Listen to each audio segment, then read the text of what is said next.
बिस्मिल्लाहिर्रहमानिर्रहीम। मैं हूँ शाहिद अंजुम और आप हमारा यूट्यूब चैनल देख रहे हैं एस से न्यूज़। कराची से बात करेंगे। आज जो एक बहुत बड़ा हॉट इशू पिछले हफ्ते से बना हुआ है, जिसको मीर रज़ा अली केस का जो है वो ख़ास तौर पर हम जिक्र करेंगे कि मीर रज़ा अली का केस कहाँ तक पहुँचा। अब तक की जो तहकीकात हैं उसमें बिल्कुल ये बात वाज़ेह हो गई है कि मीर रज़ा अली का केस जो है ये कत्ल नहीं है, ख़ुदकशी है। पुलिस अपनी हतमी रिपोर्ट तैयार कर रही है, इसलिए कि जो शवाहिद मिले हैं, मीर रज़ा अली जिस तरह अपने ऑफिस से एक पिस्टल लेके अपने घर जाता है, वो तमाम सीसीटीवी मौजूद हैं। और उसके बाद घर जाकर वो कुछ रकम जो है वो अपने जो है वो वालदा को देता है और कुछ रकम जो है वो वालिद के अकाउंट में मुंतकिल करता है।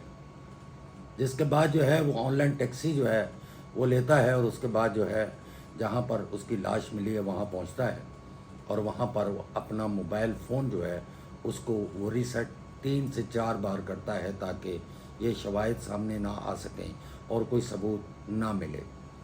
हैंड वॉच जो कि इस्तेमाल करता था मीर रज़ा अली, उसने वो अपने घर पर छोड़ दी थी। उसमें कोड लगा हुआ था और उसके मोबाइल फ़ोन जो था उसको रीसेट करने के बाद भी उसकी मंगेतर की तरफ से कॉलें तो आती रही, लेकिन उसने वो रिसीव नहीं की।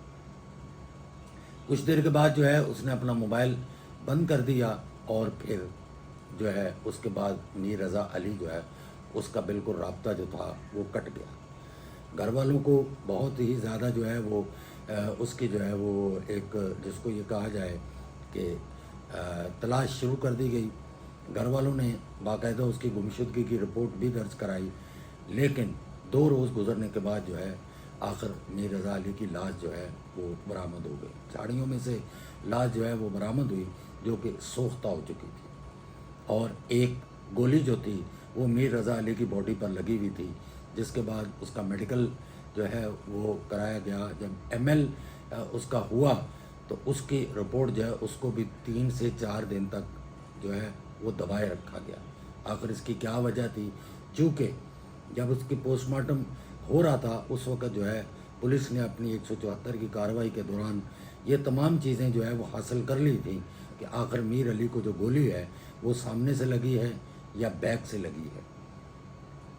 पुलिस की इब्तदाई जो तफ्तीश थी उसमें ये बात वाज़ेह हो गई थी कि मीर अली जो है उसकी गोली जो है वो फ्रंट से लगी है, इसलिए कि जो शर्ट मीर अली ने पहनी हुई थी वो जो है सामने से जली हुई थी, जिससे बिल्कुल ये अंदाज़ा बखूबी लगाया जा सकता है कि फायर जो है वो फ्रंट से हुआ है। आखिरकार पिस्तौल कहाँ गई तो सीसीटीवी ने यह भी जाहिर कर दिया कि इस जो है वो वारदात के बाद वहाँ एक कचरा चुनने वाला एक पठान लड़का जिसको अफ़गानी कहा जा रहा है वो वहाँ से गुज़रता है और वो पिस्तौल वहाँ से ले जाता है। लेकिन फायर जो है लेकिन फायर जो है उसकी एमटी भी वहाँ नहीं मिली। क्यों?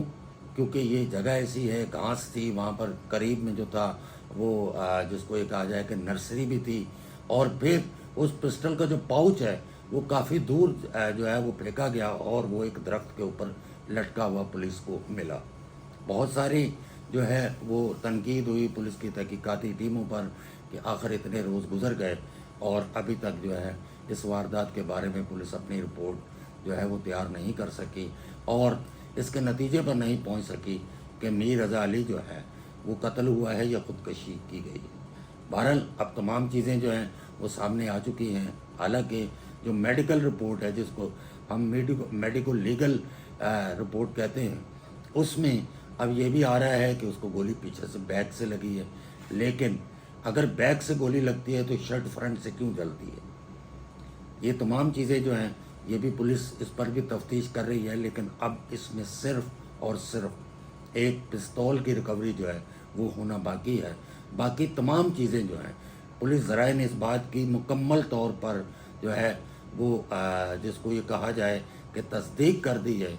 और मेरा जिन पुलिस अफसरान से रब्ता हुआ है, 3-4 पुलिस अफसरान हैं जिनकी बात में तकरीबन जो है वो एक जैसा जो है वो जवाब है, और उसमें ये बात वाज़ेह हो गई है कि मीर रज़ा अली जो है उसका कत्ल नहीं हुआ बल्कि उसने ख़ुदकशी की है। बात यहाँ ख़त्म नहीं होती। आखिरकार ऐसा क्यों हुआ? मीर रज़ा अली ने ख़ुदकशी क्यों की? اس کے پیچھے بھی بہت سارے محرکات ہیں، چونکہ میر رضا علی نے مختلف دوستوں سے جو تھا وہ پیسے لے رکھے تھے، جو تقریباً 5.5 سے 6 کروڑ روپے کی رقم بنتی ہے۔ تمام لوگ اس سے رقم کا جو ہے وہ تقاضا کر رہے تھے، اور جس روز یہ واردات ہوئی ہے اس سے ایک روز پہلے بھی اس نے اپنے ایک دوست سے 3 کروڑ روپے مانگے تھے، لیکن اس نے ٹال مٹول سے کام لیا اور یہ کہا کہ تم کل میرے آفس آؤ، پھر بیٹھ کر بات کرتے ہیں، جس میں میر علی کا جواب تھا کہ شاید میں کل نہ ہوں۔ اس کے بعد پھر ایک اور دوست سے 80 لاکھ روپے جو تھے اس نے مانگے، جو کہ اس کو نہ ملے۔ میر علی کا جو والد ہے اس کی طرف سے مختلف جو ہے وہ اس وقت باتیں کی جا رہی ہیں، اور اس تحقیقات سے وہ مطمئن نہیں ہیں۔ ان کے والد جو کہ جنہوں نے دوسری شادی کر رکھی ہے، وہ اب شاید اس کے انتظار میں ہیں کہ پولیس کی فائنل رپورٹ جو ہے وہ کب تک آئے گی، اس لیے کہ اب یہ بھی بات کی جا رہی ہے ان کے گھر والوں کی طرف سے کہ ہم پر یہ بھی دباؤ ہے، مختلف نمبروں سے ٹیلی فون بھی آ رہے ہیں، ہمیں دھمکیاں دی جا رہی ہیں، یہ بھی کہا جا رہا ہے کہ ہم پورا خاندان جو ہے اس کو قتل کر دیں گے۔ بہرحال اس پر بھی پولیس نے نظر رکھی ہوئی ہے اور اس پر بھی تحقیقات کی جا رہی ہے۔ ملتے ہیں مزید ولاگ کے ساتھ، دیکھتے رہیے ایس سے نیوز۔ اللہ نگہبان۔